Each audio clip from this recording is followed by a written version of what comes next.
Greetings, friends. There is a new feature in Lightroom Classic that searches for duplicate photos throughout your Lightroom catalog.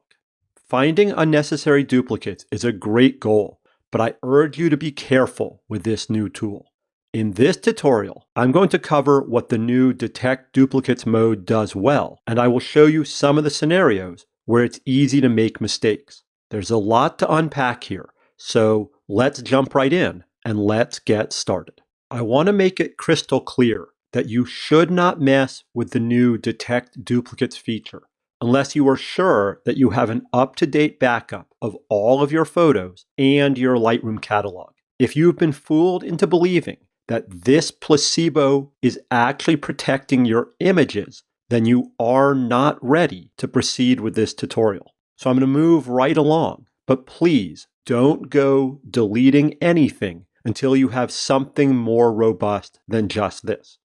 When you activate the new Detect Duplicates feature, Classic will parse your images and it will look for photos that have matching digital fingerprints.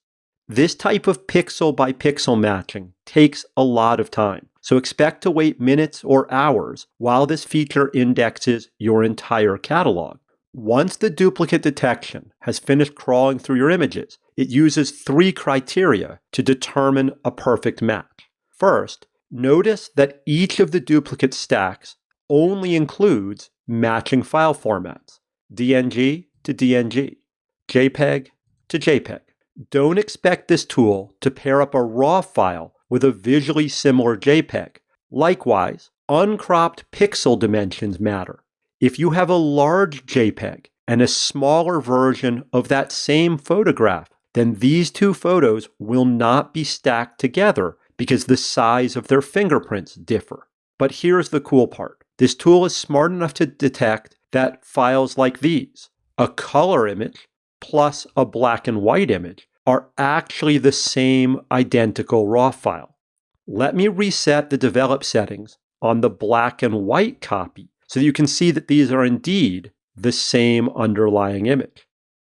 All of this makes me happy, but things begin to get more complicated once we decide to remove the unwanted images. Here we have 3 identical photos. To get rid of the copies that I don't need, I can select the whole stack, and then I can bring out a new contextual menu using a right click. From this menu, I'm going to choose the Remove Duplicates command, which brings up this new dialog. This vague dialog is trying to tell us that if we proceed, then the top image, the one on the furthest left of the stack, will remain in this catalog and all of the others will be discarded. I'm comfortable with that right now, so I'll hit OK.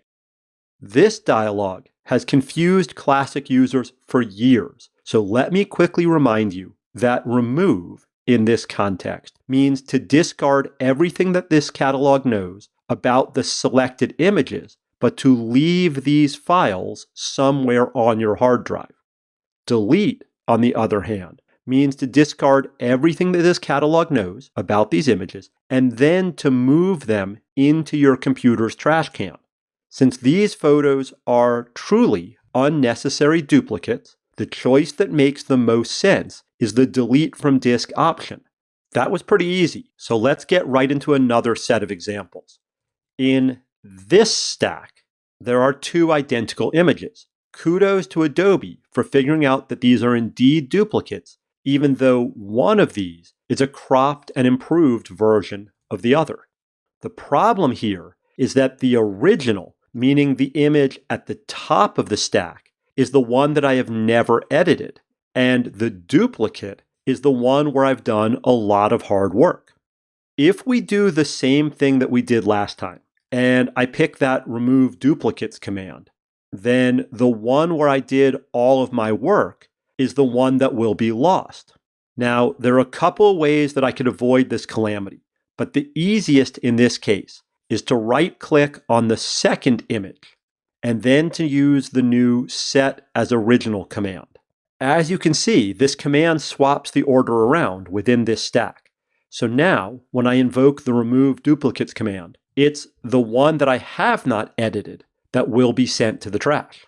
Before we move into the next set of examples, let me remind you that you can control the types of information that is visible around each thumbnail using the View Options menu. For duplicate removal, I strongly suggest configuring the View Options menu so that you can see colored labels, thumbnail badges, file names, star ratings. Those sort of things are really helpful. If you have all of these disabled, it can be very hard to tell the subtle differences between one copy and another. This time, we have a stack with 3 identical images. Like the last scenario, one of the ones marked as a duplicate has been edited, but the one in the original position has not. In addition, notice that the third photo also has keywords, it has a star rating, it has GPS data, it has a title, and a caption. If I'm sloppy and I remove the images that are currently in positions 2 and 3, then I would lose all of the edits that are on the second image, and I would lose all of the metadata that I've added to the third. So, to solve this challenge, I'm going to use that right-click, Set as Original command again to move the edited photo from position 2 up to the top of the stack.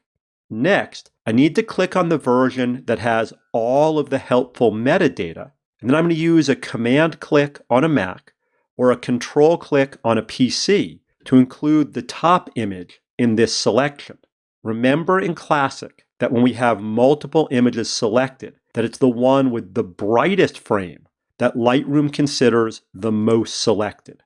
That most selected status matters in this case because I want to copy all of that important metadata from the most selected to the less selected, the destination. And I can do that using this sync button.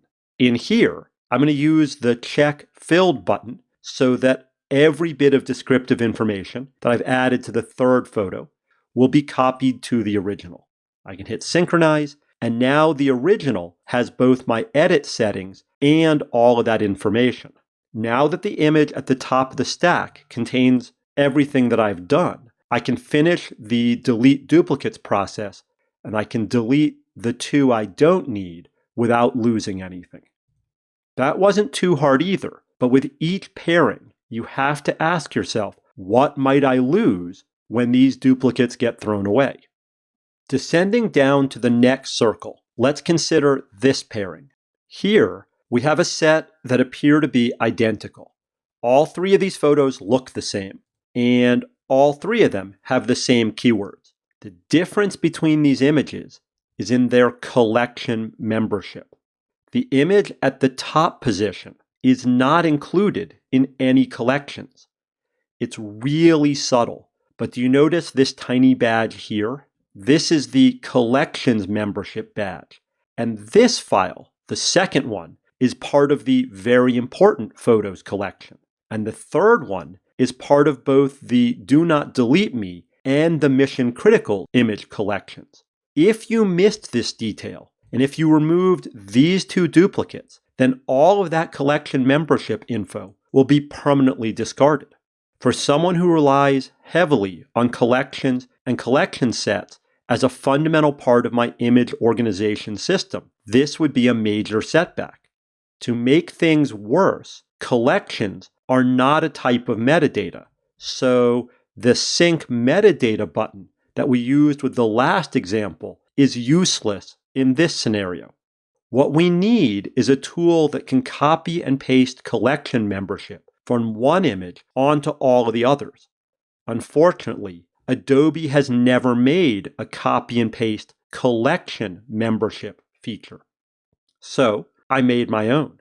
To solve this problem, I'm going to select all of these images, and then I'm going to use my Library, Plugin Extras, Unify Collection Membership across selected photos plugin, so that now our original image will be a member of all of the collections that the duplicates are also a part of. Now, this image is part of the Do Not Delete Me, Mission Critical, and Very Important Photos. So now we can safely proceed with the duplicates deletion.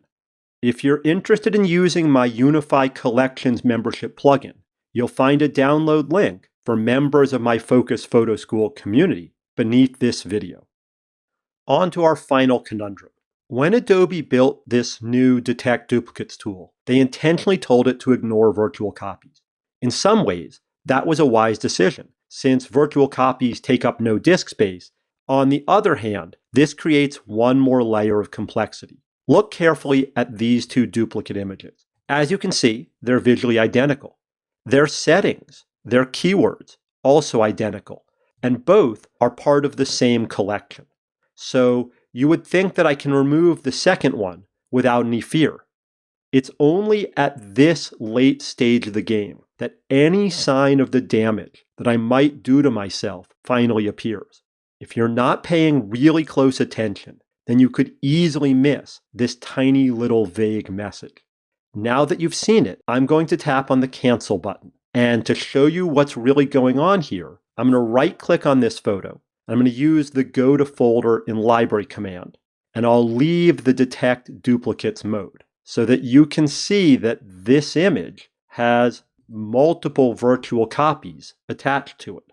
Now, some Lightroom users ignore the virtual copies feature entirely, but a lot of us sophisticated users find virtual copies essential when we're designing a professional-looking book project using Classic's book module. To make it really clear that this is the raw file that the virtual copy is attached to, I'm going to give this photo a purple colored label. Now, if I go back to All Photos, and then I go back to Detect Duplicates mode, and back into that stack, yikes, you can see that it's this one that I might lose. So to prevent this disaster, I could either swap the duplicate for the original, or I could tell Lightroom that I wanted to leave the duplicate alone and to hide it from this view. We caught this pitfall before anything bad happened, but I'm sure that this one is going to burn a lot of unfortunate users. I can't do anything to reduce the danger, but I have come up with an awkward workaround. I built a plugin that can search for virtual copies for me. To do that, I'll go Library, Plugin Extras, Mark Masters that have virtual copies. When I use this plugin, the computer will look carefully at all of the selected images, and then it will assign a pick flag and a purple label to any that have virtual copies attached. Thanks to this plugin, I can instantly see the images of concern, and now I could either do more research to see what I might lose if these get deleted, or I could select both of the purple colored images, and I could activate that Hide from Duplicates command again. With that hurdle out of the way, I could now go stack by stack and make sure that the original, the image on the top, really contains my best edits, it has all the keywords, etc. If needed, I could use the Sync Collections plugin too. My point is that only after careful consideration would I invoke the Remove and Delete from Disk command. Before I sign off, let me remind you that the best way to avoid all of this complexity is to use a good import preset.